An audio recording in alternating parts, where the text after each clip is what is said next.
আজকে আমি রতনতনু ঘাটির লেখা একটা গল্প পাঠ করে শোনাচ্ছি। গল্পটির নাম উপকারী ভূত। আজ নীলের জন্মদিন। নীল আমার মেজো কাকুর ছেলে। ভালো নাম অভ্রদীপ। ক্লাস 4-এ পড়ে। আমার ক্লাস 5। ছোট কাকুর মেয়ে মৌ, ওর ভালো নাম তনুশ্রী। ওর সবে ক্লাস 2। আমরা তিনজন বসার ঘরে জমজমাট। নীলের প্রতিটা জন্মদিনে একটা না একটা ধুমধুমার কাণ্ড হয়, সে খাওয়া দাওয়াতেই হোক বা অনুষ্ঠানের আয়োজনেই হোক।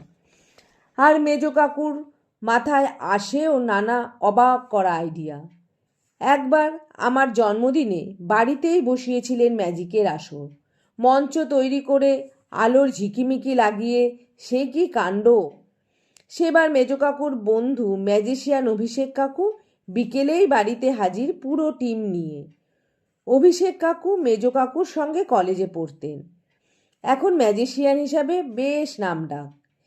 তিনি কাগজ ভাঁজ করে কেমন দুটো পায়রা করে দিলেন। আমাকে একটা মুরগির কাঁচা ডিম 2 হাতে মুঠো করতে বললেন। তারপর সেটা খেয়ে ফেলতে বললেন। আমি তো খাবই না, মঞ্চে প্রায় কেঁদে ফেলি আর কি। তখন ম্যাজিক কাকু বললেন, ঠিক আছে, এবার মুঠো খুলে দেখো তোমার হাতে কি। আমি ভয়ে ভয়ে হাত খুলে দেখি আমার হাতে একটা মস্ত বড় সন্দেশ। বাড়িতে যারা এসেছিলেন সকলেই এক বাক্যে বলেছিলেন, অঙ্কিতের জন্মদিনটা অনেক দিন মনে থাকবে আমাদের। অঙ্কিত আমার ভালো নাম, আমার ডাকনাম টোটো। সেই জন্মদিনটার কথা এখনও আমার দারুণভাবে মনে আছে। আর একবার মৌয়ের 5 বছরের জন্মদিনে মেজো কাকু একটা মুখোশ নাটকের দল এনেছিলেন। বাড়িতে সে কি হুলস্থুল ব্যাপার! শ্রীনাথ বহুরূপী নাটক যখন মঞ্চে শেষ হলো, মুখোশ পরা অভিনেতাদের অভিনয় দেখে ছোট বড় সকলেই মুগ্ধ। অনেক ফটো তোলাও হয়েছিল সেই মুখোশ নাটকের। সেসব ফটো অ্যালবামে রাখা আছে। বাড়িতে কোনো অতিথি এলে মৌ সেই ফটোগুলো তাদের দেখাবেই দেখাবে। আমরাও কোনো ছুটির দিনে 3 ভাই বোন গোল হয়ে বসে ফটোগুলো যে দেখি না তা নয়। এ সবই মেজো কাকুর আইডিয়া। আজ 15-20 দিন ধরে আমি, নীল, মৌ অনেকবার মিটিংয়ে বসেছি নীলের জন্মদিনের ব্যাপারে মেজো কাকুর আইডিয়াটা কি জানার জন্যে। আমরা অনেক আলোচনা করেছি, কিন্তু কেউ কিনারায় আসতে পারিনি। মৌ বলল, এবার হবে বেলুন ফাটানোর খেলা। অতিথিরা যে বেশি বেলুন ফাটাবে সে পুরস্কার পাবে। এটা আমার মনে ধরল না। আমি অনেক ভেবে বললাম, এবার মেজো কাকু হয়তো অন্তাক্ষরী করবেন কবিতা নিয়ে। এখন তো চারিদিকে টিভিতে গানের অন্তাক্ষরী হয়। কাকু নিশ্চয়ই গান নিয়ে নয়, কবিতা নিয়েই করবেন। কেননা মঞ্চ বেঁধে তো কিছু হবে না, এখনো কোনো তোড়জোড়ই তো দেখছি না। নীল গম্ভীরভাবে বলল, না, ওসব নয়। আমার মনে হয় মজার মজার জোকসের আসর বসাবেন। কোনো কৌতুক অভিনেতাকে নিয়ে আসতে পারেন। ওই যে কাকুর এক বন্ধু আছে না, হট্টগোল সিরিয়ালে দারুণ মজা করেন, দর্শকদের হাসান, তিনি এসে হয়তো দারুণ সব কৌতুক শোনাবেন। মেজো কাকু কি ভাবছেন শেষমেশ আমরা কোনো সমাধানে পৌঁছাতে পারলাম না। আমাদের উৎকণ্ঠা বাড়তে থাকলো। দুপুরে খাওয়ার সময় মেজো কাকু বাবাকে বললেন, জানো বড়দা, ওই যে আমার এক বন্ধু কলেজে পড়তো, তপময়, তোমার ওকে মনে আছে নিশ্চয়? ওকে ফোন করেছিলাম। ওর দাদার কথা তো তুমি জানো। উনি এলে কেমন হবে বলো তো? অরুণ, উনি এলে তো কোনো জবাব নেই। আজ নীলের জন্মদিনটা দারুণ জমে যাবে। খাওয়া শেষ হতে ওরা উঠে গেলেন। আমরা 3 ভাই বোন মুখ চাওয়াচাই করলাম। ওদের কথা থেকে কিছুই বুঝতে পারা গেল না। সন্ধ্যের পর বাড়িতে অতিথিরা আসতে শুরু করলেন। ছোটদের এবং বড়দের মিলিয়ে আমন্ত্রিতের সংখ্যা প্রায় 50। ক্যাটারারের লোকজনও এসে পৌঁছে গেছে। টেবিল সাজানো শেষ। নীল সেজেগুজে ঘুরছে। একজন এক রকম সেজেছি। মা কাকিমারা অতিথি আপ্যায়নে ব্যস্ত। তখনও পর্যন্ত আমরা অন্ধকারে। কাকু যে কি করবেন আজ! নীল একবার আমার কানে কানে ফিসফিস করে বলল, জানিস দাদা, এবারের জন্মদিনে বাবা মনে হয় কিছুই করবেন না রে। আমি নীলের কথাটা কিছুতেই বিশ্বাস করতে পারলাম না। ও কথা বিশ্বাস করা যায় না। মেজো কাকু কিছু করবেনই। এমন সময় মেজো কাকু এক ভদ্রলোককে সঙ্গে নিয়ে ঢুকলেন। ভদ্রলোকের চোখে সোনালি ফ্রেমের চশমা, নীলচে রঙের পাঞ্জাবি পরা, পায়ে কোলাপুরি চটি। মেজো কাকু ঘোষণের ভঙ্গিতে শুরু করলেন, আজ আমাদের অভ্রদীপের জন্মদিন। আজকের অনুষ্ঠানটিকে জমজমাট করে তোলার জন্যে আমরা আজ এক নতুন অনুষ্ঠানের আয়োজন করেছি। আজ আমরা ভূতের গল্পের আয়োজন করেছি। এমন একজন মানুষকে আমরা এনেছি যিনি ভূত নিয়ে গবেষণাও করেন। এমনকি শুনেছি ইনি নাকি ভূত কেনা বেচাও করেন। চাই কি আজকের এই অনুষ্ঠানে ইনি ভূতকে হাজিরও করাতে পারেন। তাঁর সঙ্গে সকলের আলাপ করিয়ে দিলেন মেজো কাকু। ইনি অয়ময় মজুমদার, আমার কলেজের বন্ধু তপময়ের দাদা। ইনি আজ আমাদের দারুণ ভূতের গল্প শোনাবেন। জমিয়ে ভূতের গল্প বলেন। শুধু তাই নয়, ইনি নিজের চোখে ভূতও দেখেছেন কয়েকবার। এখন আমরা গল্পের খাতিরে ঘরের সব আলো নিভিয়ে দিচ্ছি। শুধু একটা মাত্র ছোট্ট আলো জ্বলবে ঘরে। নিন অয়ময়দা, আপনি এবার শুরু করুন। ঘরের আলো নিভিয়ে দেওয়া হলো। বড়রা যাঁরা ভূতের ভয় পান তাদের মুখটা ফ্যাকাশে হয়ে গেল যেন। আমরা ছোটরা তো ভয়ে গুটিয়ে গেলাম।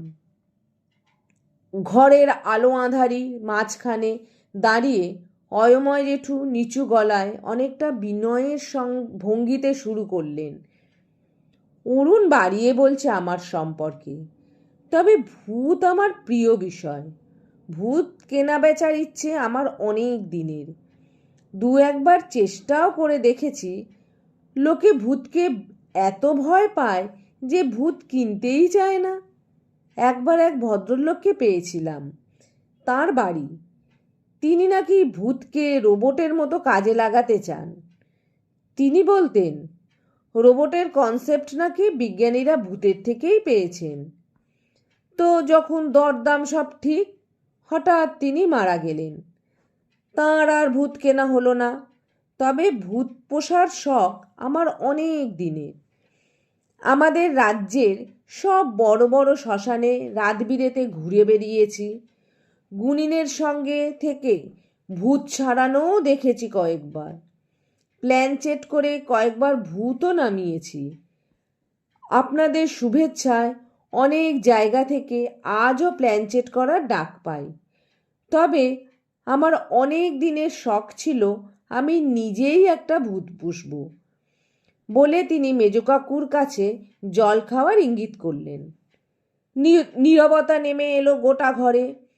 কেউ যেন অনেকক্ষণ কাশি চেপে রেখেছিলেন। এই ফাঁকে গলা ছেড়ে কেশে নিলেন। আমি, নীল আর মৌ আরও গা ঘেঁষাঘেঁষি করে বসলাম। আমার বন্ধু বিট্টু আমার দিকে চেয়ারটা টেনে আনলো। কিছু বলতে গিয়েও চুপ করে গেল মৌ। জল খেয়ে খালি গ্লাসটা মেজো কাকুর হাতে দিয়ে একটু মুচকি হাসলেন অয়ময় জেঠু। তারপর শুরু করলেন, তা ভূত একটা আমি পুষেও ছিলাম। সেটা চাম্পাহাটির ভূত। অধর মাইতি নামে একটা লোক মারা গিয়েছিল আধ ঘন্টা আগে। আমি একটা কাজে ওখানে এক বন্ধুর বাড়িতে গিয়েছিলাম। বন্ধুটাই বলল, চল তো যাই। লোকটা মারা গেছে, আবার কেউ বলছে সে নাকি মাঝে মাঝে নড়ে উঠছে। তুই তো ভূত বিশারদ, চল না গিয়ে দেখি। গেলাম বন্ধুর সঙ্গে। তখন সবে সন্ধে নেমেছে। সেদিন পূর্ণিমা বলে তেমন অন্ধকার নেই। একটা পুকুর, তার দুধারে ঘন বাঁশঝাড়। একধারে একটা মস্ত মহানিম গাছ, তারই পাশে অধরের বাড়ি।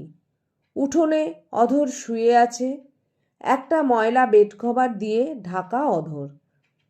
আমি পলক হারা চোখে তাকিয়ে আছি। হঠাৎ যেন মনে হলো অধর একটু নড়ে উঠল। বন্ধুর কানের কাছে মুখ নিয়ে গিয়ে ফিসফিস করে বললাম, লোকটা একটু নড়ে উঠল যেন। বন্ধু বলল, তোরা যারা ভূতের চর্চা করিস তাদের নিয়ে এই এক ঝামেলা, কি দেখতে যে কি দেখিস। তুই বিশ্বাস কর, আমি ঠিক দেখলাম। বন্ধুটি বিশ্বাসই করলো না আমার কথা। আমি ঠিক করলাম অধর লোক কেমন ছিল জানা দরকার। তারপর অধরের বাড়ির লোক, পাড়া প্রতিবেশীর কাছে থেকে অধরের অনেক কথা শুনলাম। অধর ছিল গ্রামের খুব উপকারী মানুষ। কেউ বিপদে পড়েছে শুনলে সে ঝাঁপিয়ে পড়তো হিতাহিত বিবেচনা না করে। ভূত পুষবো বলে কতদিন ভেবেছি, ঠিক করলাম অধরের ভূতকেই পুষবো। নিলাম অধরের ভূতটাকে বগল দাবা করে। এমন উপকারী ভূত তো সচরাচর পাওয়া যাবে না বলে একটু দম নিতে চুপ করে গেলেন অয়ময় জেঠু। অতিথিদের মধ্যে থেকে বাবার অফিসের এক বন্ধু দেবপম কাকু জিজ্ঞেস করলেন, কিভাবে ভূতটাকে ধরলেন? ভূত তো চোখে দেখা যায় না। অয়ময় জেঠু হেসে বললেন, সে বিদ্যে আপনাদের শেখাবো না। তারপর কি হলো সে গল্প বরং শুনুন। আমার আবার উপকারের ভীষণ নেশা। আমার বাবাও ছিলেন ভীষণ উপকারী মানুষ। এত মানুষের উপকার করতেন যে তার নামই হয়ে গিয়েছিল উপকারী মজুমদার। অধরের ভূতটাকে পেয়ে আমার সুবিধেই হলো। যখন কোথাও গিয়ে উপকার করার সময় সুযোগ হতো না, তখন অধরের ভূতটাকে পাঠিয়ে দিতাম। একটু থেমে অতিথিদের উদ্দেশ্যে অয়ময় জেঠু বললেন, আপনাদের কারোর টাকা পয়সা ছাড়া কোনো সাহায্য যদি দরকার হয় তাহলে হাত তুলুন, আমি অধরের ভূতকে পাঠিয়ে দিতে পারি। ঘরভর্তি লোক কেউ হাত তুললেন না। অয়ময় জেঠু আমাদের মতো ছোটদের দিকে তাকিয়ে বললেন, ছোটরা, তোমরাও যদি কোনো সাহায্যের দরকার মনে করো তাহলে বলো, আমি অধরের ভূতকে পাঠিয়ে দেব। এই যেমন ধরো, তোমরা কোনো অঙ্ক করতে পারছো না, ভূগোলের ম্যাপ আঁকতে ভুল করছো, বা কবিতা মুখস্থ হচ্ছে না, যদি অধরের ভূতের সাহায্য নাও তাহলে দেখবে সব ঠিকঠাক পেরে যাচ্ছ। হাত তোলো, কার কার সাহায্য চাই। হাত তোলার বদলে আমরা ছোটরা মাথা নিচু করে যেন অয়ময় জেঠুর চোখ থেকে নিজেদের লুকোতে চাইলাম, চেয়ারের সঙ্গে মিশে গেলাম যেন। অয়ময় জেঠু বললেন, তা বেশ, তোমাদেরও ভূতের সাহায্য চাই না। যে কথা বলছিলাম, যখন যে কাজে পাঠাতাম সে কখনো ফেল করতো না। পরে লোকজন আমাকে বলতো, আপনি তো একবারও এলেন না মশাই, কিন্তু কেমন করে যেন আমার কাজটা হয়ে গেল। কি ব্যাপার বলুন তো? কি ব্যাপার আমার বলতে বয়ে গেছে। চুপ করে মুখে কুলু পেটে থাকতাম। আজ যখন অরুণের ছেলের জন্মদিনে ভূতের গল্প শোনাতে আসছি, কেন যেন মনে হলো অধরের ভূতটাকেও সঙ্গে নিয়ে যাই, আপনাদেরও ভূত দেখানো হবে, এই মনে করে ওকে সঙ্গে নিলাম। বাড়ি থেকে বেরিয়ে একটা ট্যাক্সি নিলাম। আমি সামনের সিটে ড্রাইভারের পাশে বসলাম। অধরের ভূতকে বসতে বললাম পিছনের সিটে। বাগুইহাটি থেকে উল্টোডাঙা হয়ে যেই বাইপাসে এসে পড়েছি, অমনি একটা লরি এসে মুখোমুখি ধাক্কা মারল আমাদের ট্যাক্সিটাকে। অধরের ভূত প্রাণপণে লরিটাকে আটকাতে চেষ্টা করলো। আমার মাথার উপর দিয়ে লাফ কেটে ঝাঁপিয়ে পড়ল লরিটার উপর, কিন্তু অধরের ভূত পারল না শেষ রক্ষা করতে। এই প্রথম ফেল করলো অধরের ভূত। এমন সময় ঝপ করে নিভে গেল ঘরের ছোট আলোটা। আমরা ছোটরা জড়সড় হয়ে ওর দিকে সরে গিয়ে গায়ে লেপ্টে গেলাম। গোটা ঘরে কোনো শব্দ নেই। মিনিট খানেক পরে আলো জ্বলে উঠতেই আমরা দেখলাম অয়ময় জেঠু নেই।